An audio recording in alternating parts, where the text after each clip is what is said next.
ಹಾಗಾಗಿ ಇನ್ನು ಪಂಚಮಸಾಲಿ ಹೋರಾಟದ ವಿರುದ್ಧ ಒಬಿಸಿ ಮುಖಂಡರುಗಳು ಕಿಡಿಕಾರಿದ್ದಾರೆ. ಮೈಸೂರಿನಲ್ಲಿ ಆ ರೀತಿ ಆಕ್ರೋಶವನ್ನು ವ್ಯಕ್ತಪಡಿಸಿದ್ರು. ಹಿಂದುಳಿದ ವರ್ಗಗಳ ಜಾಗೃತ ವೇದಿಕೆ ಅಧ್ಯಕ್ಷ ಕಿಡಿಕಾರಿದ್ದಾರೆ, ಸಿಡಿಮಿಡಿಗೊಂಡಿದ್ದಾರೆ. ನಮ್ಮ ಅನ್ನದ ತಟ್ಟೆಗೆ ಕೈ ಹಾಕಿದ್ರೆ ಕೈ ಕಟ್ ಮಾಡ್ತೀವಿ ಅನ್ನೋಂಥ ಮಾತನ್ನ ಹಿಂದುಳಿದ ವರ್ಗಗಳ ಜಾಗೃತ ವೇದಿಕೆ ಅಧ್ಯಕ್ಷ ಹೇಳಿದ್ದಾರೆ. ಇನ್ನು ಜಯಮೃತ್ಯುಂಜಯ ಸ್ವಾಮೀಜಿ ಕುರಿತಾಗಿ ಸ್ವಾಮೀಜಿ ಬಿಜೆಪಿ ಏಜೆಂಟ್ ಅಂತ KS ಶಿವರಾಮು ಕಿಡಿಕಾರಿದ್ದಾರೆ.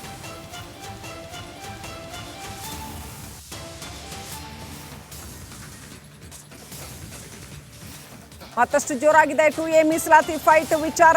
ಸಿಎಂ ವಿರುದ್ಧ ಜಯಮೃತ್ಯುಂಜಯ ಶ್ರೀ ವಾಗ್ದಾಳಿ ನಡೆಸಿದ್ರು. ಇದೀಗ KS ಶಿವರಾಮು ಏನು ವಾಗ್ದಾಳಿ ನಡೆಸಿದ್ರು ಅದರ ವಿಚಾರವಾಗಿ ಕೂಡ ಜಯಮೃತ್ಯುಂಜಯ ಶ್ರೀ ಮಾತನಾಡಿದ್ದಾರೆ. KS ಶಿವರಾಮು ಯಾರೋ ಗೊತ್ತಿಲ್ಲ, ನನ್ನ ಹಕ್ಕನ್ನ ನಾನು ಕೇಳ್ತಾ ಇದ್ದೇನೆ ಅಂತ ಪಂಚಮಸಾಲಿ ಶ್ರೀಗಳು ಹೇಳಿದ್ದಾರೆ. ನಮ್ಮ ಅನ್ನದ ತಟ್ಟೆಗೆ ಕೈ ಹಾಕಿದ್ರೆ ಆ ಕೈನೇ ಕತ್ತರಿಸಾಕ್ಬಿಡ್ತೀವಿ ನಾವು. ತಿಳ್ಕೊಳ್ಳಿ, ಹೇಳ್ತಾ ಇರೋದು ನಾನು. ನಮ್ಮ ಅನ್ನದ ತಟ್ಟೆಗೆ ಕೈ ಹಾಕಬೇಡಿ ದಯವಿಟ್ಟು. ನೀವು ಯಾವ ಮೀಸಲಾತಿನ ಕೇಳ್ಕೊಳ್ಳಿ, 10% ಮೀಸಲಾತಿ ತಗೊಳ್ಳಿ, ಬೇರೆ ಕಡೆ ಹೋಗಿ. ನಮ್ಮ 2A ವರ್ಗಕ್ಕೆ ಕೈ ಹಾಕಬೇಡಿ. ನಮ್ಮ ತಿನ್ನುವ ಅನ್ನವನ್ನು ಕಿತ್ಕೋಬೇಡಿ ದಯವಿಟ್ಟು. ನೀವು ಸ್ವಾಮೀಜಿ ಇದ್ದೀರಿ, ನಿಮಗೆ ಮಮಕಾರ ಇರಬೇಕು, ಮಾನವೀಯತೆ ಇರಬೇಕು, ಮನುಷ್ಯತ್ವ ಇರಬೇಕು. ಆ ಕಾರಣಕ್ಕಾಗಿ ಈ ಸಭೆಯ ಮೂಲಕ ನಿಮಗೆ ಎಚ್ಚರಿಕೆ ಕೊಡ್ತಾ ಇದ್ದೀವಿ. ಪಂಚಮಸಾಲಿ ಸಮಾಜದ ಶ್ರೀಗಳಿದ್ದಾರೆ, ಅವರನ್ನು ಕೂಡ ನಾನು ಮಾತಾಡ್ತೀನಿ. ಸ್ವಾಮೀಜಿ, ತಾವು ಕೂಡ ಈಗಾಗಲೇ CM ಹೇಳಿಕೆಯನ್ನು ಗಮನಿಸಿದ್ದೀರಿ. ಈ ಬಗ್ಗೆ ತಮ್ಮ ಮುಂದಿನ ಹೋರಾಟ ಏನಿರುತ್ತೆ? ಈ ರಾಜ್ಯದ ಮುಖ್ಯಮಂತ್ರಿಗಳ ಬಗ್ಗೆ ಭಾಳ ಗೌರವ ಇತ್ತು ನಮಗೆ. ಅವರು ಬುದ್ಧ, ಬಸವ, ಅಂಬೇಡ್ಕರು, ಪ್ರಜಾಪ್ರಭುತ್ವ, ಸಂವಿಧಾನ, ಸಾಮಾಜಿಕ ನ್ಯಾಯ ಅಂತೇಳಿ ಅದೇ ಆಲೋಚನೆಯಲ್ಲಿ ಬಂದಿರತಕ್ಕಂಥವ್ರಂತ ನಾವೆಲ್ಲ ಅಂದ್ಕೊಂಡಿದ್ದೀವಿ. ಆದರೆ ಒಂದು ದೊಡ್ಡ ಜನಾಂಗದ ಹೋರಾಟವನ್ನು, ಅದು ಪ್ರಜಾಪ್ರಭುತ್ವದ ದೇಗುಲವಾಗಿರ್ತಕ್ಕಂಥ ಅಧಿವೇಶನದಲ್ಲಿ ಸಂವಿಧಾನ ವಿರೋಧಿ ಅಂತ ಹೇಳುವಂಥದ್ದು ಅವರೇನು ವಕೀಲಿಕೆ ವೃತ್ತಿ ಮಾಡ್ಕೊಂಡು ಬಂದಾರಲ್ಲ, ಆ ವಕೀಲಿಕೆ ವೃತ್ತಿಗೆ ಅವ್ರು ಕುಳಿತಿರ್ತಕ್ಕಂಥ ಸ್ಥಾನಕ್ಕೆ ಅಗೌರವ ಮಾಡ್ದಂಗೆ. ನಮ್ಮ ಲಿಂಗಾಯತ ವಿರೋಧಿ ಧೋರಣೆ ತಳಿ ನಮ್ಮ ಜನರ ಮೇಲೆ ಮಾರಣಾಂತಿಕವಾಗಿ ಹಲ್ಲೆ ಮಾಡಿಸಿರಲ್ಲ, ಅದಕ್ಕೆ ಇಡೀ ಲಿಂಗಾಯತ ಸಮಾಜ ಕ್ಷಮೆ ಕೇಳಬೇಕು ಅಂತೇಳಿ ಹಕ್ಕೊತ್ತಾಯಿಸಿ ನಾಳೆ 16ನೇ ತಾರೀಕಿಂದ ಅಧಿವೇಶನ ಇರೋವರೆಗೂ ಮುಖ್ಯಮಂತ್ರಿ ಕ್ಷಮೆ ಕೇಳಬೇಕು ಸಮಾಜದ್ದು. ಮತ್ತು ಯಾರು ನಮ್ಮ ಜನರ ಮೇಲೆ ಹಲ್ಲೆ ಮಾಡಲ್ಲ ದುರುದ್ದೇಶದಿಂದ ಅವರನ್ನು ಕೂಡಲೇ ಸಸ್ಪೆಂಡ್ ಮಾಡಬೇಕು, ಅಮಾಯಕರ ಕೇಸನ್ನು ವಿತ್ಡ್ರಾ ಮಾಡಿಕೊಳ್ಬೇಕು ಅಂತ ಆಗ್ರಹಿಸಿ ನಾವುಗಳು ಧರಣಿ ಸತ್ಯಾಗ್ರಹವನ್ನು ಜಿಲ್ಲಾಧಿಕಾರಿಗಳ ಕಚೇರಿ ಮುಂದೆ 16 ತಾರೀಕಿಂದ ಬೆಳಗಿನ 10 ಗಂಟೆಯಿಂದ ಸಂಜೆ 6 ಗಂಟೆವರೆಗೆ ಮಾಡ್ತೀವಿ. ಹಿಂದುಳಿದ ವರ್ಗಗಳ ಜಾಗೃತಿ ವೇದಿಕೆ ಅಧ್ಯಕ್ಷ ಆಗಿರುವಂಥ ಶಿವರಾಮ್ ಅವರು ಹೇಳಿದ್ದಾರೆ. ಮತ್ತು ತಾವು ಏನು BJP ಏಜೆಂಟ್ರಂತೆ ವರ್ತನೆ ಮಾಡ್ತಿದ್ದಾರಂತೆ. ಅವ್ನು ಯಾರಂತ ಗೊತ್ತಿಲ್ಲ, ಅವನ ಹೆಸರು ಹೇಳಿ ನನ್ನ ನಾಲಿಗೆ ಯಾಕೆ ವಸೂಲು ಮಾಡ್ಕೊಳೋದು? ಇಂಥ 1000 ಹೇಳಿಕೆ ಕೊಡ್ತಾರೆ. ನಾವು ಅಂಬೇಡ್ಕರ್ ಕೊಟ್ಟಂಥ ಅನ್ನದಲ್ಲಿ ಒಂದು ತೂತು ಕೇಳಕತ್ತೀವಿ, ಕೇಳೋಕ್ಕೆ ನಮಗೆ ಕೊಟ್ಟಿದ್ದಾರೆ. ನಾವು ಪ್ರಜಾಪ್ರಭುತ್ವ ಜೀವನ ಮಾಡಕತ್ತೀವಿ, ಸರ್ಕಾರಕ್ಕೆ ಟ್ಯಾಕ್ಸ್ ಕಟ್ತೇವೆ, ಓಟ್ ಕೊಡ್ತೇವೆ, ಹಕ್ಕನೇ ಕೇಳಕತ್ತೀವಿ. ಕೊಡೋದು ಬಿಡೋದು ಸರ್ಕಾರ ಬಿಟ್ಟಿದ್ದು, ನೀವು ಅವ್ರನ್ನ ಕೇಳ್ಕೊಳ್ರಿ. ಇಂಥವೆಲ್ಲ ಗೊಡ್ಡು ಬೆದಕ್ಕೆ ಎದುರುವಂಥ ಜನ ನಮ್ಮ ಜನ ಅಲ್ಲ. BJPಯಿಂದ ನೀವು ಸಿದ್ದರಾಮಯ್ಯ ಅವ್ರನ್ನ ಕೆಳಗಿಳಿಸ್ಬೇಕು ಅನ್ನೋ ನಿಟ್ಟಿನಲ್ಲಿ ಸುಪಾರಿ ಪಡೆದಿದ್ದೀರಂತೆ. ಅವ್ರು ಯಾರು ಮಾತಾಡ್ತಾರೆ ಅವ್ರು ಸುಪಾರಿ ಪಡ್ಕೊಂಡಿರ್ಬೋದು, ಅಂತ ಕೆಟ್ಟ ಗುಣ ಅಲ್ಲ. ನಾನು ಈ ಸರ್ಕಾರ ಬಂದ ಮಾತು ಹೋರಾಟ ಮಾಡ್ತಿಲ್ಲ, ಜಗದೀಶ್ ಶೆಟ್ಟರ್ ಇದ್ದಾಗ ಹೋರಾಟ ಮಾಡ್ತಿದ್ದೀನಿ, ಅವಾಗ ಈ ಮಾತು ಹೇಳ್ಬೇಕಾಗಿತ್ತು. ಯಡಿಯೂರಪ್ಪರದ್ದು ಹೋರಾಟ ಮಾಡ್ತೀವಿ, ಅವಾಗ ಈ ಮಾತು ಹೇಳ್ಬೇಕಾಗಿತ್ತು. ಬೊಮ್ಮಾರಿದ್ದಾಗ ಹೋರಾಟ ಆ ರೀತಿ ಹೇಳ್ಬೇಕಾಗಿತ್ತು. ಅಂದರೆ ಈಗ ಏನಾಗೈತಪ್ಪ ಅಂದರೆ ಇಡೀ ಕರ್ನಾಟಕ ಜನ ಮುಖ್ಯಮಂತ್ರಿಗಳ ಆ ರೀತಿಯಾಗಿರ್ತಕ್ಕಂಥ ದಬ್ಬಾಳಿಕೆ ವ್ಯಕ್ತಿತ್ವ ನೋಡಿ ಬೇಸರಾಗಿರಲ್ಲ. ಹಾಗಾಗಿ ಇನ್ನು ಪಂಚಮಸಾಲಿ ಹೋರಾಟದ ವಿರುದ್ಧ ಒಬಿಸಿ ಮುಖಂಡರುಗಳು ಕಿಡಿಕಾರಿದ್ದಾರೆ. ಮೈಸೂರಿನಲ್ಲಿ ಆ ರೀತಿ ಆಕ್ರೋಶವನ್ನು ವ್ಯಕ್ತಪಡಿಸಿದ್ರು. ಹಿಂದುಳಿದ ವರ್ಗಗಳ ಜಾಗೃತ ವೇದಿಕೆ ಅಧ್ಯಕ್ಷ ಕಿಡಿಕಾರಿದ್ದಾರೆ, ಸಿಡಿಮಿಡಿಗೊಂಡಿದ್ದಾರೆ. ನಮ್ಮ ಅನ್ನದ ತಟ್ಟೆಗೆ ಕೈ ಹಾಕಿದ್ರೆ ಕೈ ಕಟ್ ಮಾಡ್ತೀವಿ ಅನ್ನೋಂಥ ಮಾತನ್ನ ಹಿಂದುಳಿದ ವರ್ಗಗಳ ಜಾಗೃತ ವೇದಿಕೆ ಅಧ್ಯಕ್ಷ ಹೇಳಿದ್ದಾರೆ. ಇನ್ನು ಜಯಮೃತ್ಯುಂಜಯ ಸ್ವಾಮೀಜಿ ಕುರಿತಾಗಿ ಸ್ವಾಮೀಜಿ ಬಿಜೆಪಿ ಏಜೆಂಟ್ ಅಂತ KS ಶಿವರಾಮು ಕಿಡಿಕಾರಿದ್ದಾರೆ.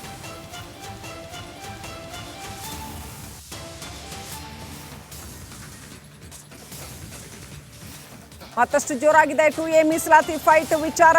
ಸಿಎಂ ವಿರುದ್ಧ ಜಯಮೃತ್ಯುಂಜಯ ಶ್ರೀ ವಾಗ್ದಾಳಿ ನಡೆಸಿದ್ರು. ಇದೀಗ KS ಶಿವರಾಮು ಏನು ವಾಗ್ದಾಳಿ ನಡೆಸಿದ್ರು ಅದರ ವಿಚಾರವಾಗಿ ಕೂಡ ಜಯಮೃತ್ಯುಂಜಯ ಶ್ರೀ ಮಾತನಾಡಿದ್ದಾರೆ. KS ಶಿವರಾಮು ಯಾರೋ ಗೊತ್ತಿಲ್ಲ, ನನ್ನ ಹಕ್ಕನ್ನ ನಾನು ಕೇಳ್ತಾ ಇದ್ದೇನೆ ಅಂತ ಪಂಚಮಸಾಲಿ ಶ್ರೀಗಳು ಹೇಳಿದ್ದಾರೆ. ನಮ್ಮ ಅನ್ನದ ತಟ್ಟೆಗೆ ಕೈ ಹಾಕಿದ್ರೆ ಆ ಕೈನೇ ಕತ್ತರಿಸಾಕ್ಬಿಡ್ತೀವಿ ನಾವು. ತಿಳ್ಕೊಳ್ಳಿ, ಹೇಳ್ತಾ ಇರೋದು ನಾನು. ನಮ್ಮ ಅನ್ನದ ತಟ್ಟೆಗೆ ಕೈ ಹಾಕಬೇಡಿ ದಯವಿಟ್ಟು. ನೀವು ಯಾವ ಮೀಸಲಾತಿನ ಕೇಳ್ಕೊಳ್ಳಿ, 10% ಮೀಸಲಾತಿ ತಗೊಳ್ಳಿ, ಬೇರೆ ಕಡೆ ಹೋಗಿ. ನಮ್ಮ 2A ವರ್ಗಕ್ಕೆ ಕೈ ಹಾಕಬೇಡಿ. ನಮ್ಮ ತಿನ್ನುವ ಅನ್ನವನ್ನು ಕಿತ್ಕೋಬೇಡಿ ದಯವಿಟ್ಟು. ನೀವು ಸ್ವಾಮೀಜಿ ಇದ್ದೀರಿ, ನಿಮಗೆ ಮಮಕಾರ ಇರಬೇಕು, ಮಾನವೀಯತೆ ಇರಬೇಕು, ಮನುಷ್ಯತ್ವ ಇರಬೇಕು. ಆ ಕಾರಣಕ್ಕಾಗಿ ಈ ಸಭೆಯ ಮೂಲಕ ನಿಮಗೆ ಎಚ್ಚರಿಕೆ ಕೊಡ್ತಾ ಇದ್ದೀವಿ. ಪಂಚಮಸಾಲಿ ಸಮಾಜದ ಶ್ರೀಗಳಿದ್ದಾರೆ, ಅವರನ್ನು ಕೂಡ ನಾನು ಮಾತಾಡ್ತೀನಿ. ಸ್ವಾಮೀಜಿ, ತಾವು ಕೂಡ ಈಗಾಗಲೇ CM ಹೇಳಿಕೆಯನ್ನು ಗಮನಿಸಿದ್ದೀರಿ.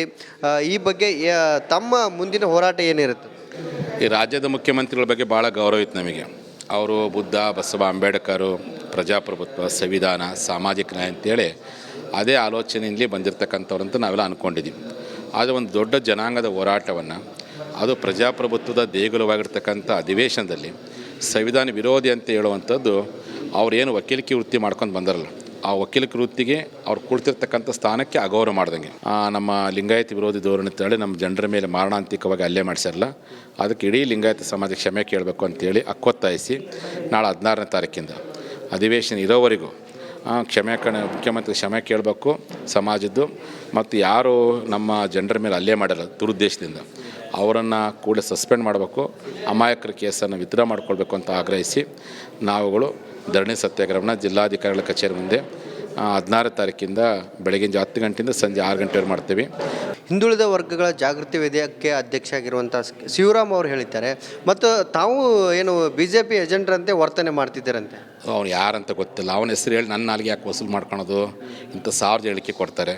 ನಾವು ಅಂಬೇಡ್ಕರ್ ಕೊಟ್ಟಂಥ ಅನ್ನದಲ್ಲಿ ಒಂದು ತೂತು ಕೇಳಕತ್ತೀವಿ, ಕೇಳೋಕ್ಕೆ ನಮಗೆ ಕೊಟ್ಟಿದ್ದಾರೆ. ನಾವು ಪ್ರಜಾಪ್ರಭುತ್ವ ಜೀವನ ಮಾಡಕತ್ತೀವಿ, ಸರ್ಕಾರಕ್ಕೆ ಟ್ಯಾಕ್ಸ್ ಕಟ್ತೇವೆ, ಓಟ್ ಕೊಡ್ತೇವೆ, ಹಕ್ಕನೇ ಕೇಳಕತ್ತೀವಿ.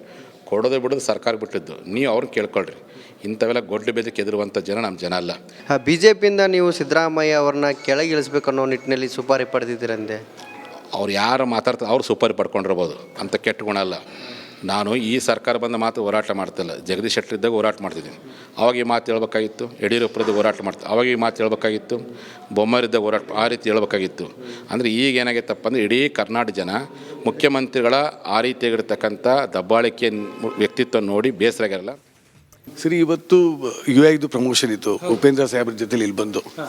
ಸೊ ಬಂದಾಗ ಒಂದು 10 ನಿಮಿಷ ಹೋಗಿ ಭೇಟಿಯಾಗಿ ಬರೋಣ, ಅವನು ನೋಡ್ದಂಗೆ ಆಗುತ್ತೆ ಅಂತ ಹೋದಾಗ ಭಾಳ ಚೆನ್ನಾಗಿ ರಿಸೀವ್ ಮಾಡಿದ್ರು, ನಗ್ನಗ್ತಾ ಭಾಳ ಸಂತೋಷ ಪಟ್ಟರು. ನಾವು ಹೋಗಿದ್ದಕ್ಕೆ ನಾವು ಹೇಳ್ದು, ಕಲೆಗೆ ಕಲಾವಿದರಿಗೆ ನಾವು ಯಾವಾಗಲೂ ನಿಮ್ಮ ಜೊತೆ ಇರ್ತೀವಿ, ವಿ ಆರ್ ವಿತ್ ಯು ಅಂತ ಹೇಳಿ ಬಂದು. ಈ was very very happy and very touched. Sir, ಒಬ್ಬ ರಾಷ್ಟ್ರಪತಿ ಪದಕ ವಿಜೇತ ನಟನನ್ನು ಆತನ ಮನೆಗೆ ಬಂದು ಕನಿಷ್ಠ ಗೌರವ ಇಲ್ಲದೆ ಆತ ಬೆಡ್ರೂಮಲ್ಲಿದ್ದಾಗ ಆತನನ್ನು ಕರೆದುಕೊಂಡು ಹೋಗೋದು ಎಷ್ಟು ಸರಿ ಸರ್? ಸರಿದು ಸತ್ಯ ಹೇಳಬೇಕು ಅಂತಂದರೆ, ಕಲೆಗೆ ಕಲಾವಿದರಿಗೆ ಈ ಥರದ್ದು ಯಾರಿಗೂ ಆಗಬಾರ್ದು, ಇಲ್ಲೂ ಆಗಬಾರ್ದು, ಇಡೀ ದೇಶದಲ್ಲಿ. ಒಂದು ಮಾತ್ರ ಹೇಳಲಿಕ್ಕೆ ಇಷ್ಟಪಡ್ತೀನಿ, ರಾಜಕೀಯ 1000 ಇರ್ಬೋದು, ಯಾವುದೇ ಪಕ್ಷ ಏನೇ ಇರ್ಬೋದು, ಅದು ನಮಗೆ ಗೊತ್ತಿಲ್ಲ. ರಾಜಕೀಯಕ್ಕೂ ಕಲೆಗೂ ಸಂಬಂಧ ಇಲ್ಲ. ಕಲೆಗೆ ರಾಜಕೀಯವನ್ನು ಯಾವತ್ತೂ ಮಿಕ್ಸ್ ಮಾಡಬೇಡಿ ದಯಮಾಡಿ. ಕಲಾವಿದನ್ನ ಕಲೆಯನ್ನು ಹಾಗೆ ಬಿಡಿ. ಈ ನದಿಯಲ್ಲಿ ನೀರದಂಗೆ ಹರಿತಾ ಇರುತ್ತದು, ಅದು ಬಿಟ್ಬಿಟ್ಟು ಹರಿಯೋ ನೀರಿಗೆ ಕಲ್ಲಾಕೋಕೆ ಹೋಗ್ಬೇಡಿ ಯಾರನ್ನು. ಅಷ್ಟು ಮಾತ್ರ ಕೇಳಲಿಕ್ಕೆ ಇಷ್ಟಪಡ್ತೀನಿ. ಸರ್, ಸಹಜವಾಗಿ ತಾವು ಕೂಡ ಪ್ರೀಮಿಯರ್ ಶೋಗಳಿಗೆ ಹೋಗೋದು ಸಹಜ. ಅದು ಇಂಥ ಸಮಯದಲ್ಲಿ ದುರಂತ ಆಯಿತು ಅಂಥೇಳಿ ಆ ನಾಯಕ ನಟನನ್ನು ಹೊಣೆ ಮಾಡೋದು ಎಷ್ಟು ಸರಿ ಅನಿಸುತ್ತೆ ಸರ್ ತಮಗೆ? ಸರ್ ನೋಡಿ, ಕೆಲವು ಸಂದರ್ಭಗಳಲ್ಲಿ ಯಾರ ಕೈಲೂ ಇರೋದಿಲ್ಲ. ಯಾಕಂದರೆ ಒಂದು ನಾಯಕ ನಟನ ನೋಡಬೇಕು ಅಂತಂದಾಗ 1000 ಜನ ಬರ್ತಾರೆ, ಫ್ಯಾನ್ಸ್ ಅಂದ್ಬಿಟ್ಟು.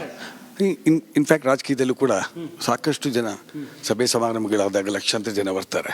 ಅಲ್ಲಿ ಏನಾದರೂ ಒಂದು ದುರಂತ ಆದರೆ ಅದು ಇವ್ರ ಮೇಲೆ ಹೊಣೆ ಮಾಡಲಿಕ್ಕೆ ಇದು ಅಕ್ಷರತಃ ನನಗೇನೋ ಸರಿ ಅನಿಸ್ತಾ ಇಲ್ಲ ಸರ್. ಯಾಕೆಂದರೆ ನಾವು ಒಂದು ಕಾರ್ಯಕ್ರಮ ಮಾಡ್ತೀವಿ, ಏನೋ ದುರಂತ ಆಗಬೇಕು ಅಂತ ಮಾಡೋದಿಲ್ಲ, ಗೊತ್ತಿಲ್ಲದೆ ಆಗ್ಬಿಡುತ್ತೆ. ಅದಕ್ಕೆ ಯಾರು ಹೊಣೆ ತೊಗೊತಾರೆ ಹೇಳಲಿಕ್ಕಾಗಲ್ಲ. ಮ್ಯಾಕ್ಸಿಮಮ್ಮು ಇವರೇ ಹೋಗಿ ನಿಂತ್ಕೊಳ್ಳೋಕ್ಕಾಗಲ್ವಲ್ಲ.